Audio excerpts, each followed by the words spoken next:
பக்காவா செஞ்சிருக்கேன். எப்படி இந்த கலர்ல கடையில இந்த மாதிரி கலர் வர்றது இல்லையா? என்ன காரணம்? கெமிக்கல் போடுறாங்களா?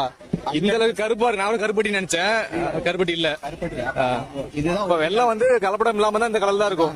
அப்ப டபுள் கொதினா ரெண்டு கொதி. நீங்க நாட்டு சக்கரை சிங்கிள் கொதி போட்டா போதும்.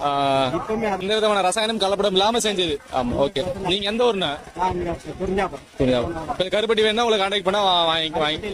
இது வெள்ளம், நாட்டு வெள்ளம், கலப்படம் இல்லாத வெள்ளம் வேணா உங்களுக்கு கான்டாக்ட் பண்ணலாம், எப்பனாலும் வரலாம். சரிங்கண்ணா, ஓகே. கிலோ எவ்வளவு கொடுக்குறீங்கண்ணா? 60 ரூபாய்க்கு. இப்ப நல்ல விலை, சரியான விலை தான். மக்களுங்க பாருங்க, ஒரு வெள்ளம் வந்து பாத்தீங்கன்னா நம்ம என்ன கலர்ல கடையில இருக்குது, இங்க பாத்தீங்கன்னா கருப்பட்டி கலர்ல வெள்ளம் இருக்கு. கலப்படம் இல்லாம செஞ்சோம்னா அந்த வெள்ளம் வந்து பாத்தீங்கன்னா இந்த கலர்ல தான் வருது. நானே ஒரு நிமிஷம் கருப்பட்டின்னு தான் நினைச்சிட்டேன். ஏன்னா நம்ம கருப்பட்டி இது பண்றோம் பாருங்க. ஒரு தரமான வெள்ளம் வேணும்னா கண்டிப்பா வாங்க, என்னோட வந்து வாங்கி சாப்பிட்டு பார்த்துட்டு நீங்க வந்து உங்க வீட்டுக்கு எடுத்துட்டு போகலாம். தொடர்ச்சியா பயன்படுத்துற மாதிரி கலப்படம்